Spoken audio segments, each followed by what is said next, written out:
John लतीफ़ को welcome करती हूँ। यहाँ आएँ और अपनी इस खिदमत को खुदावंद के बेटों के दरमियान सरअंजाम दें। वेलकम पास्टर जी।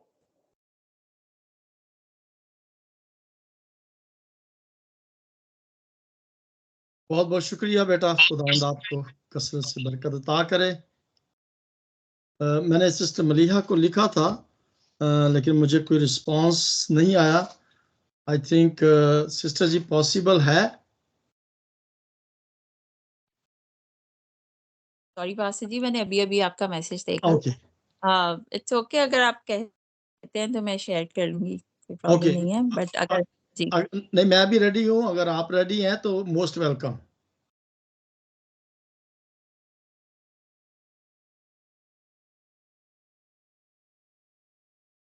जी जी पास्टर जी, आप कर लीजिए या ओके, चले ठीक हो गया। थैंक यू जी, गॉड ब्लेस यू जी। खुदावंद यीशु मसीह में आप सबकी सलामती हो।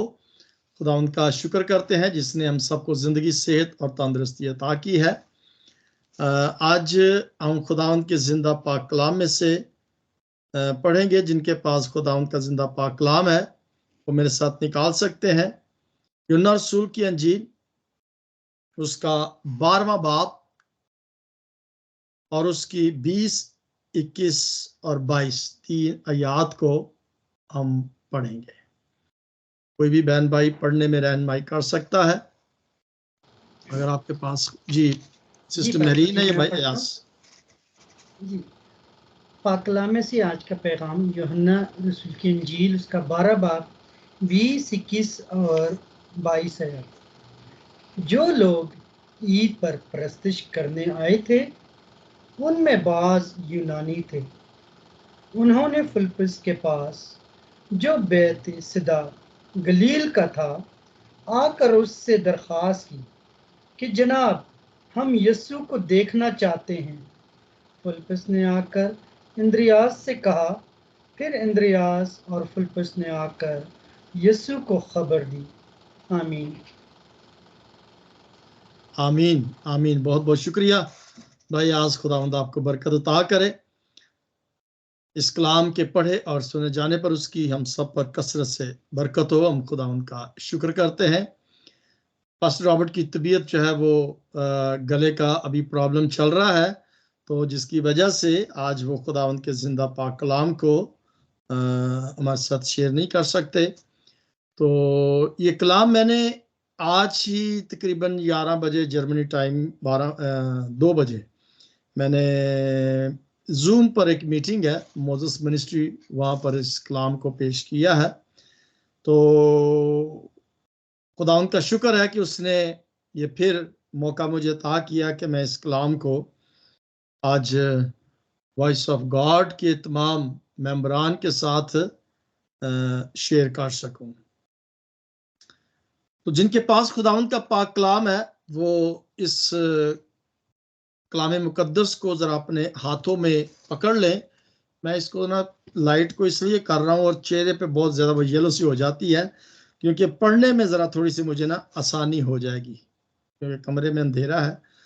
तो मेरे चीज़ों, आज का हमारा जो टॉपिक है, या जो उन्वान है, मजमून है, वो है यीशु को कैसे देख सकते हैं। हम यीशु को कैसे देख सकते हैं, ये पढ़ा गया है। भाई एयाज ने इसको पढ़ लिया है।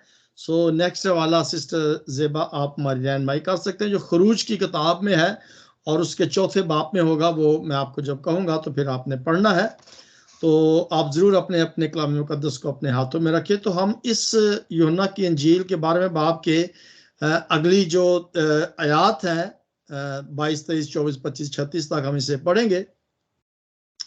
तो इसको आहिस्ता आहिस्ता मैं इसे क्लियर करने की कोशिश करूंगा, लेकिन हमने जो टॉपिक है उसको अपने जहन के अंदर रखना है कि हम यीशु मसीह को कैसे देख सकते हैं। ये ख्वाहिश है, बहुत सारे लोग हैं जिनकी ये ख्वाहिश है, मेरी भी ये ख्वाहिश है, और मैं देख सकता हूं कि आपकी भी जरूर ये ख्वाहिश होगी। और यीशु तो एक अजीम हस्ती है, और उस अजीम हस्ती को देखने की ख्वाहिश जो है ये डेफिनेटली हम सब की होनी चाहिए, क्योंकि वो जिंदगी का मालिक है, जिंदगी देने वाला है, और जिंदगी के मालिक को देखने के लिए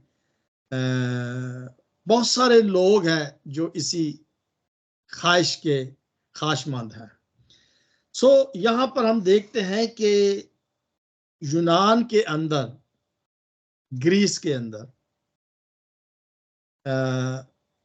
प्रस्तुष के लिए लोग जो थे वो इकट्ठे हुए थे।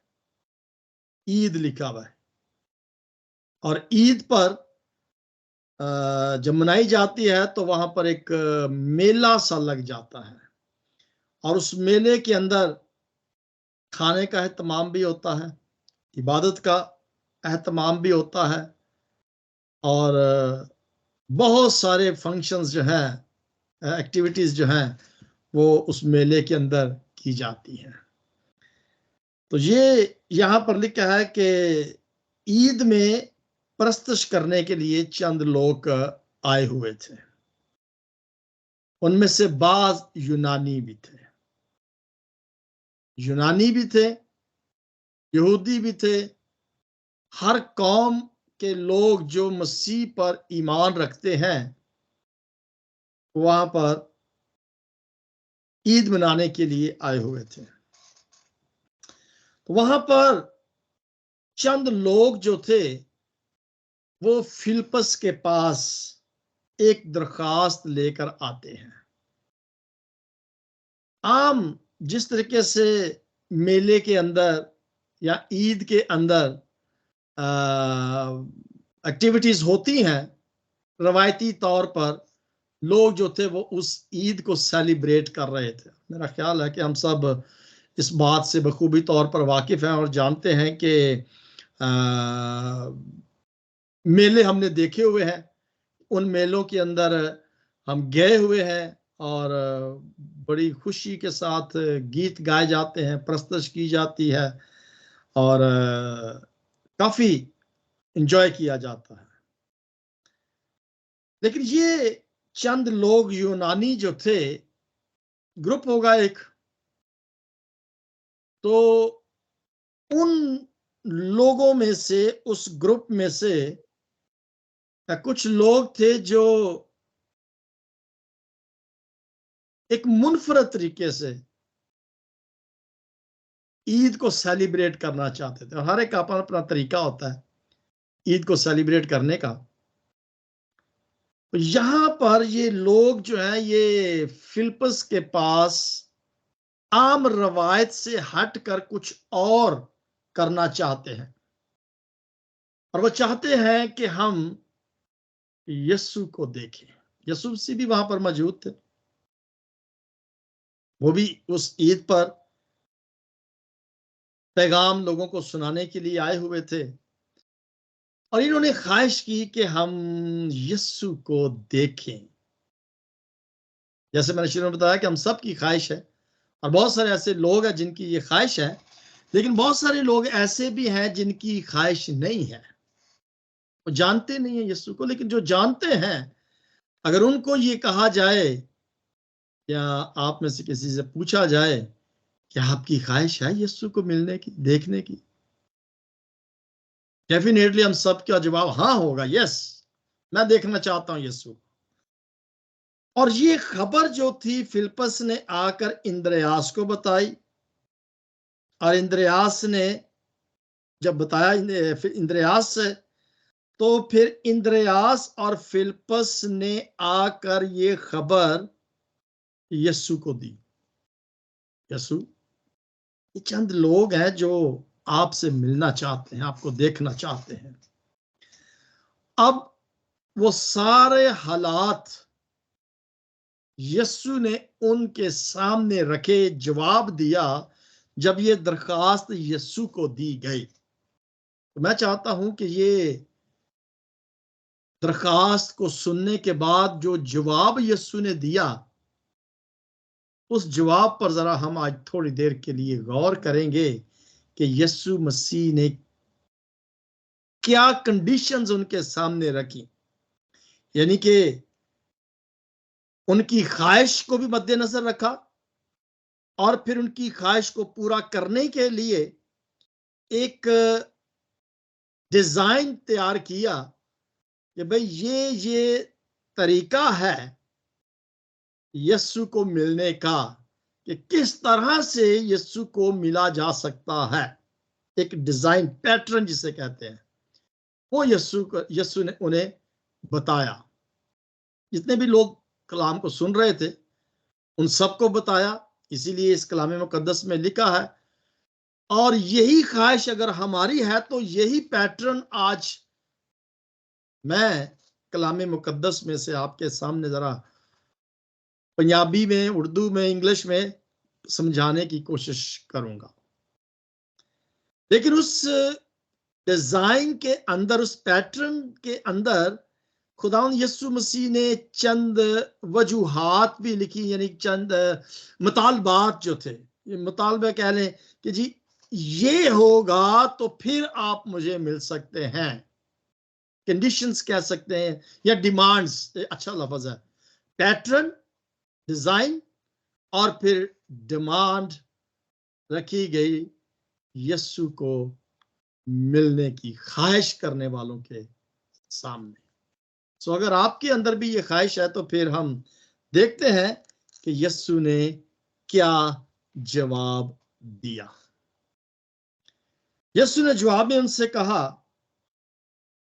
वक्त आ गया कि इब्ने आदम जलाल पाए। वक्त आ गया है कि इब्ने आदम क्या करे? जलाल पाए। जलाल तो खुदावंद यीशु मसीह के पास दुनिया के बनाने से पेशतर था, ये हमने पढ़ा हुआ है। लेकिन कुछ लोगों के सामने खुदावंद यीशु का जो जलाल है वो जाहिर नहीं हो रहा था। क्योंकि उनका ईमान जो था, यकीन जो था, वो यीशु पर नहीं था। लेकिन यीशु मसीह यहां पर कह रहे हैं कि अब वक्त आ गया है कि लोग इब्ने आदम का जलाल पाए और इब्ने आदम जो है वो जलाल पाए। सिस्टर ज़ेबा, मेरे साथ ये पढ़िएगा, खरूज की किताब का हवाला मैंने आपको बताया था, 4 बाब। मैंने आयत बताई थी आपको कि नहीं? 29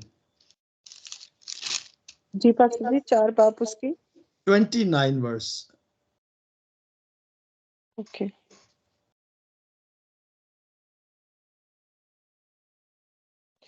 खुदावंद की जिंदगी बख्श कलाम में से हम पढ़ेंगे खरूज की किताब, उसका 4 बाब, उसकी 29 आयत। पास्टर जी एक ही आयत पढ़ेंगे? मेरा ख्याल एंड तक पढ़ ले, 30 तक पढ़ ले। ओके। तब मूसा और हारून ने जाकर बनी इसराइल के सब बुजुर्गों को एक जगह जमा किया और हारून ने सब बातें जो खुदावंद ने मूसा से कही थी उनको बताई और लोगों के सामने मौजे किए। तब लोगों ने उनका यकीन किया और ये सुनकर कि खुदावंद ने बनी इसराइल की खबर ली और उनके दुखों पर नजर की, उन्होंने अपने सर झुकाकर सजदा किया। पाकलाम के पढ़े और सुने जाने पर खुदावंद की खास बरकत हो। आमीन। आमीन। Thank you very much sister Zeba. खुदावंद आपके साथ हो और बड़ी बरकत अता करे, सेहत और तंदुरुस्ती अता करे। हम यहाँ पर देखते हैं उस बात को मद्देनजर रखते हुए कि यीशु ने जवाब में उनसे कहा कि वक्त आ गया है कि इब्ने आदम जलाल पाए। इब्ने आदम जलाल तब पाता है जब लोग उसके कलाम को सुनकर अमल करते हैं। सिस्टर ज़ेबा माइक बंद कर ले, कोई बात नहीं, थैंक यू वेरी मच। जब लोग कलाम को सुनकर ना सिर्फ उसको सुनते हैं बल्कि सुनकर उस पर जब अमल करते हैं तब यीशु जलाल पाता है। इसका मतलब कि बहुत सारे लोग हैं जो कलाम को सुनते नहीं हैं। क्या मेरे साथ आप इस बात पर यकीन करते हैं कि लोग बहुत सारे आज इस दुनिया में हैं जो कलाम को सुनना पसंद नहीं करते? अगर वो मसीह हैं और कलाम को नहीं सुनते तो यीशु जलाल उनकी जिंदगी से नहीं पाएगा। यहां पर लिखा है कि जो सिस्टर ज़ेबा ने अभी आयत पढ़ी है 29वीं आयत में, मूसा और हारून ने जाकर बनी इस्राएल के सब बुजुर्गों को एक जगह पर जमा किया और हारून ने सब बातें जो खुदावंद ने मूसा से कही थी उनको बताई। यानी कि हारून और मूसा को जो जो बातें खुदा बताता था वो जाकर बनी इस्राएल को सुनाते थे, कलाम करते थे। जैसे पासबान चर्चेस के अंदर कलाम सुनाते हैं, लिखा है कि वो उनको एक जगह पर जमा किया और उनको वो सारी बातें जो थी वो उनको बताई और लोगों के सामने मौजज़े हुए। तब लोगों ने उनका यकीन किया कि जो बातें मूसा और हारून खुदा की तरफ से लेकर आकर उनको बताते थे, लोग जब उनको सुनते तो यकीन करते थे, यानी कि ईमान लेकर आते थे, उन बातों को वो कबूल करते थे।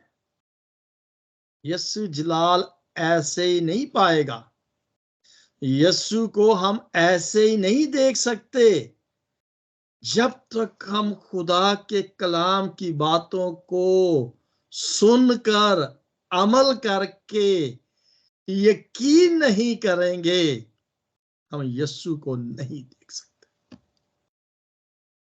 और फिर बड़ी जबरदस्त बात जो है लिखा है कि अच्छा जब उन्होंने यकीन क्यों किया, सुनकर खुदावंद ने बनी इस्राएल की खबर ली। उन्होंने सुना क्या? सुना ये कि खुदा साडी फिक्र करदा है, खुदा साडी खबर लैंदा है, खुदा टेलीफोन करदा है, खुदा दी नजर साडे उत्ते वे, ओनू पता है केड़ा बीमार है।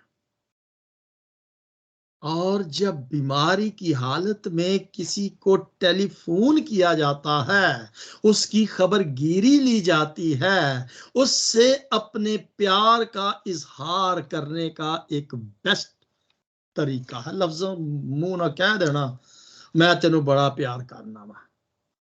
बड़ा प्यार मुंह से कहना तो आसान है, लेकिन उसकी खबर गिरी करना, उसको टेलीफोन करना, उसके दुख में शरीक होना, उससे बात करना, हो सकता है कि वो अफसुर्दा हो, गमगीन हो, परेशान हो, उदास बैठा हो, और जब टेलीफोन आ जाए तो उसके मुंह पर स्माइल आ जाए, मेरी बहन ने फोन किया था मैंने।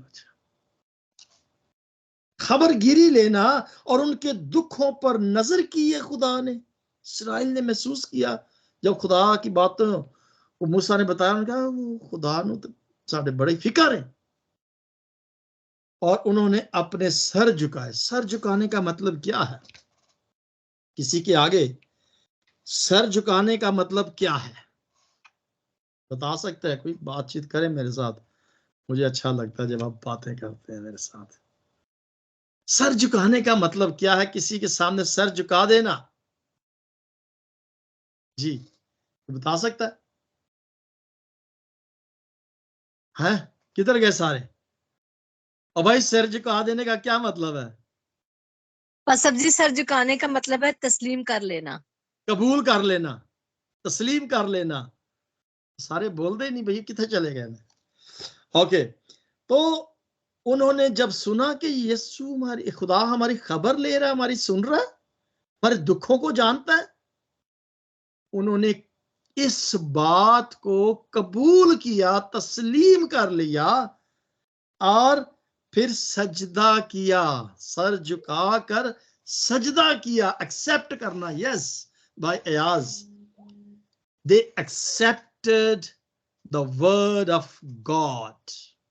खुदा के कलाम को उन्होंने कबूल किया, सजदा किया।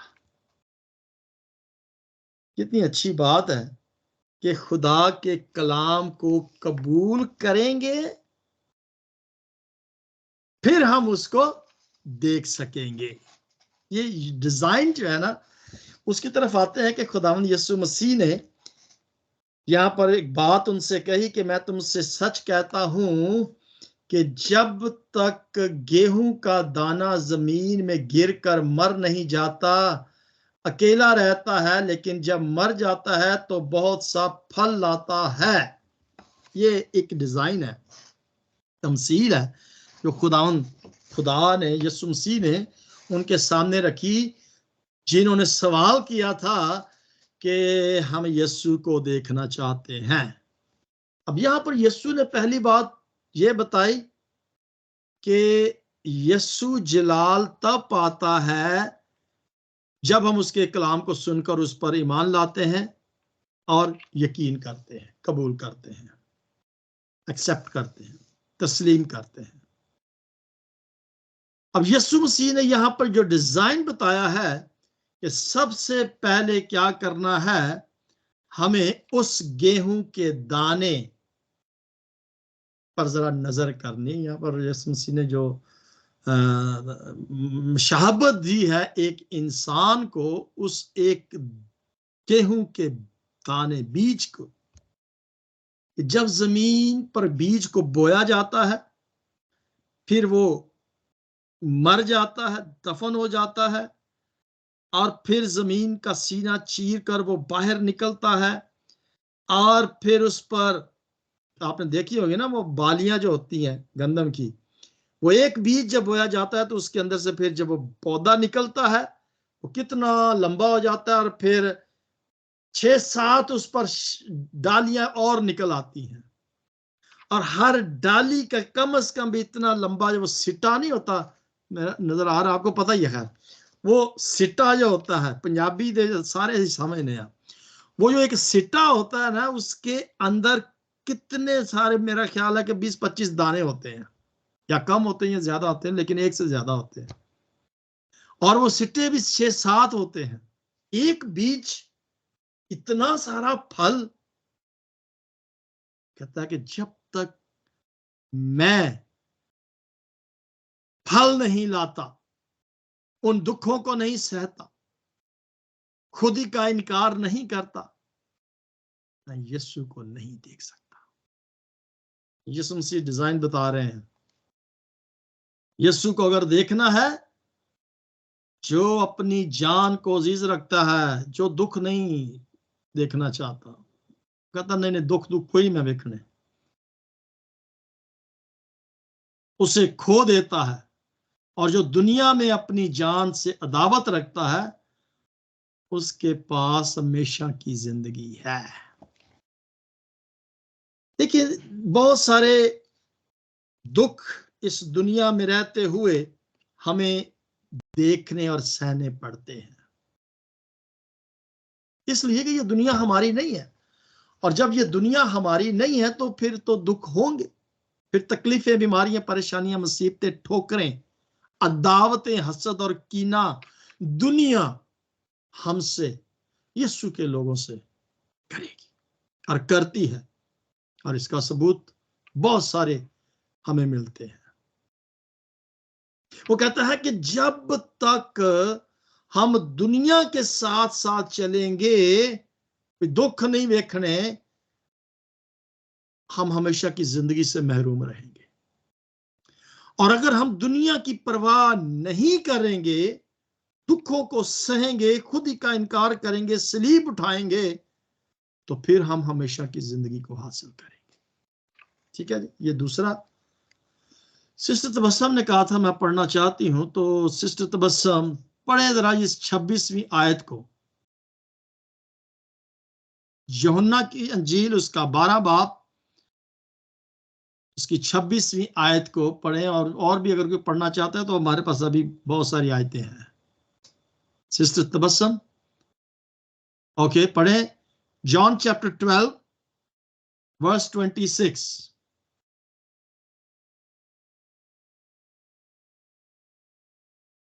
ओके, देर इतनी नहीं, हमारे पास टाइम नहीं है, आप थोड़ा देर लगा रहे हैं। अगर कोई शख्स मेरी पढ़े सिस्टर जी, जल्दी जल्दी।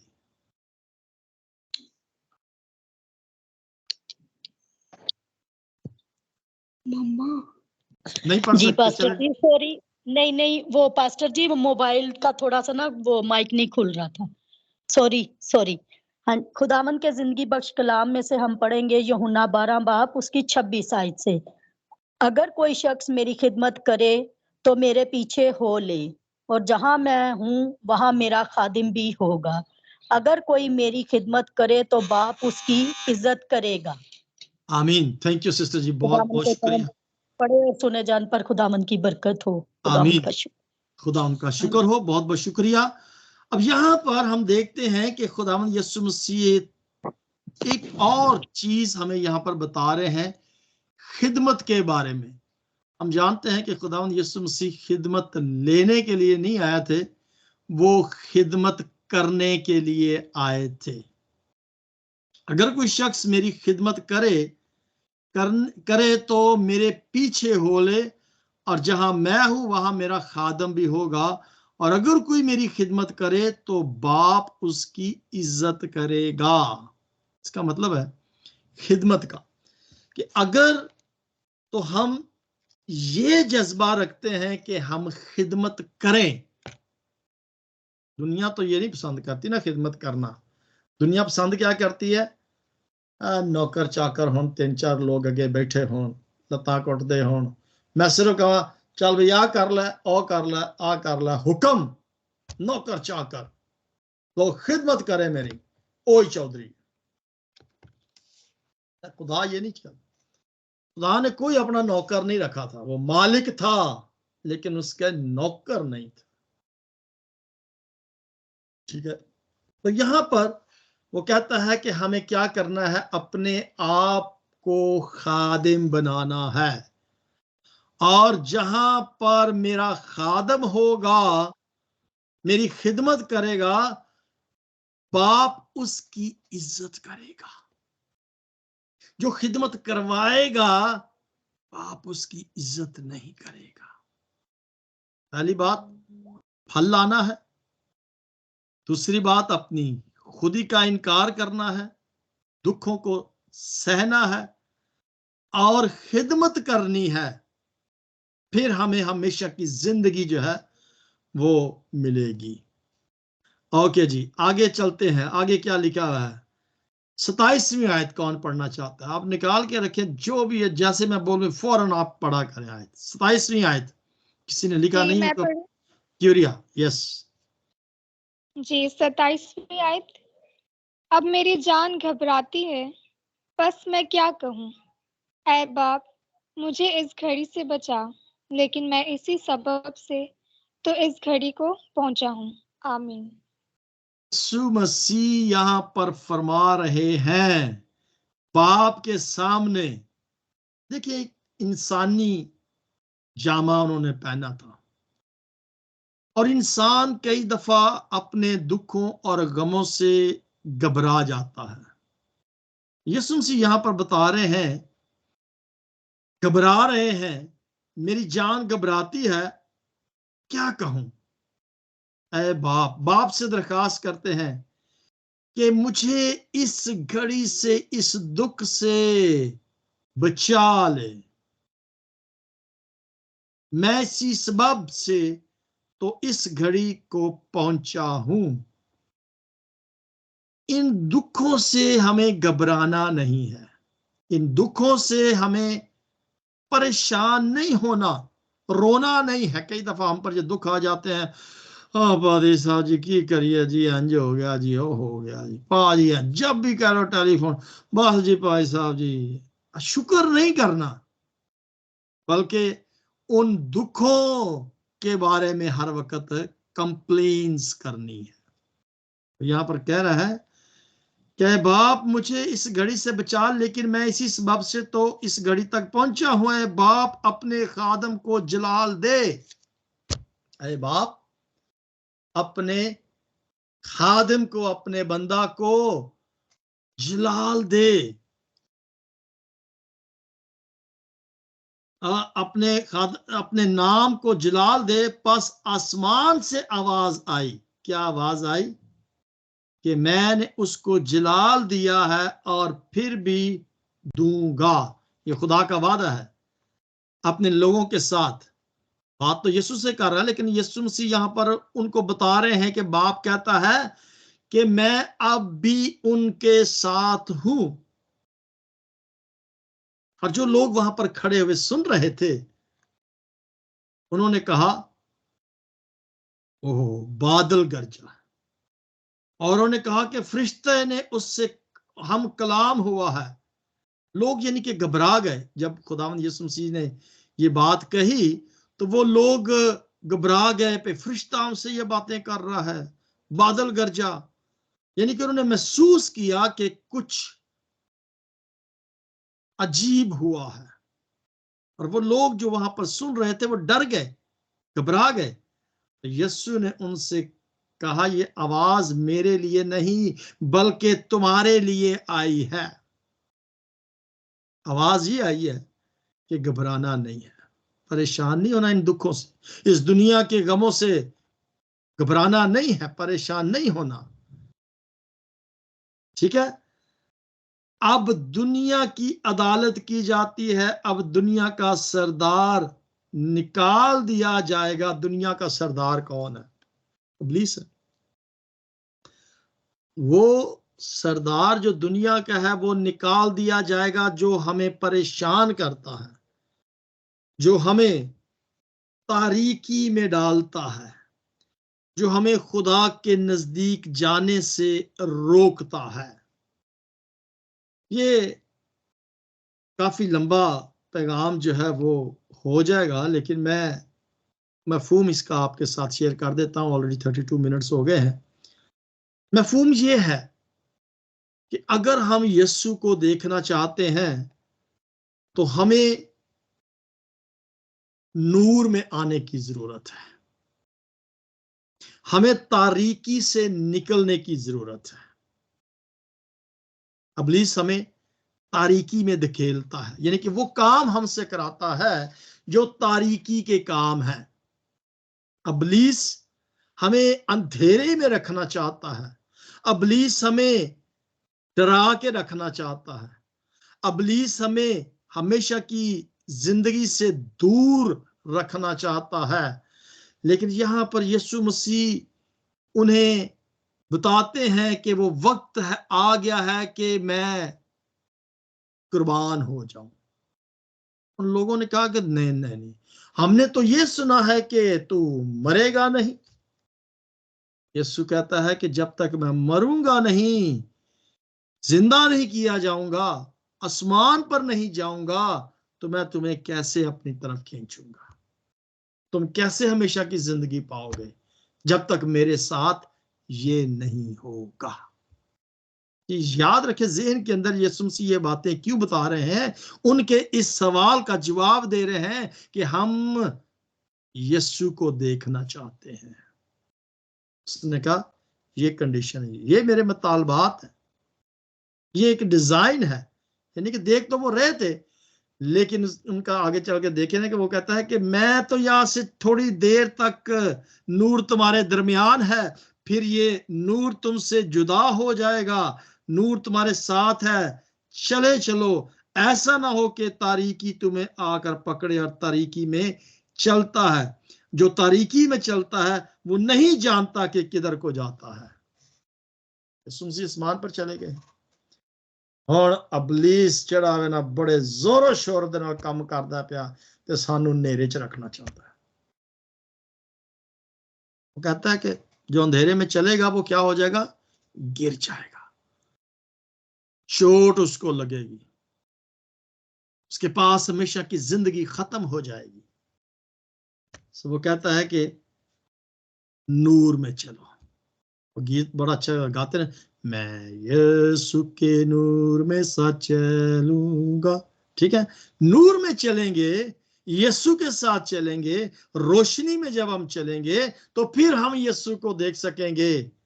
Otherwise it is not possible to see Jesus. तथा जब तक नूर तुम्हारे साथ है, नूर पर ईमान लाओ ताकि नूर के फर्जंद बनो। यीशु के बेटे और बेटियां तो उसको देखेंगे। अगर हम उसके फर्जंद बनेंगे तो फिर हम उसको देखेंगे, और अगर हम उसके फर्जंद नहीं बनते तो हम उसे नहीं देख सकते। मेरे जीजो, हासिल कलाम यह है कि खुदा ने हमें बड़ी बरकतें दी हैं। जो भी बरकत उसने हमें दी है, रुपया पैसा उसने हमें दिया है, उसने हमें टाइम दिया है, वक्त दिया हुआ है हमारे पास, और उसने हमें कलाम दिया हुआ है, उसने हमें पैसा दिया है, आवाज दी है, जिंदगी दी है, बरकतें ही बरकतें दी हैं। पता नहीं कितनी बरकतें दी हैं, बहुत सारी बरकतें उसने हमें दी हैं। अगर हम इन बरकतों को इस्तेमाल नहीं करते दूसरों के लिए, अगर खुदा ने हमें पैसा दिया है, हम उस पैसे को दूसरों के लिए इस्तेमाल नहीं करते, अगर खुदा ने हमें दुआ की कुव्वत दी है, हम उस दुआ को नहीं करते, या अगर उसने हमें आवाज दी है, हम गीत नहीं गाते, तो मेरे जीजो फिर हम यीशु को नहीं देख सकते। तो यीशु को देखने के लिए वो डिमांड ये करता है कि फल लाना है। हम कितने हैं जो यीशु को देखना चाहते हैं? फल लाना है। जो बरकतें उसने दी हैं, हमें उन बरकतों को दुनिया की परवाह किए बगैर, और ये भी परवाह ना करें कि आवाज कैसी है, राग सही है या नहीं, डोंट वरी अबाउट दिस।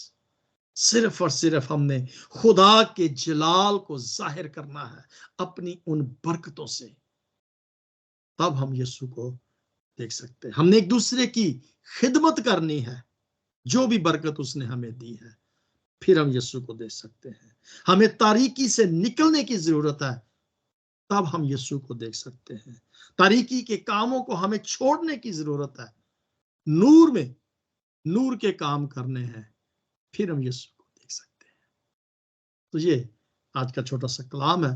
मैं ईमान रखता हूं कि हम यीशु की इन बातों को पर अमल करके उसके पास पहुंचेंगे। खुदावंद हम सबको बड़ी बरकत दे। आमीन। God bless you.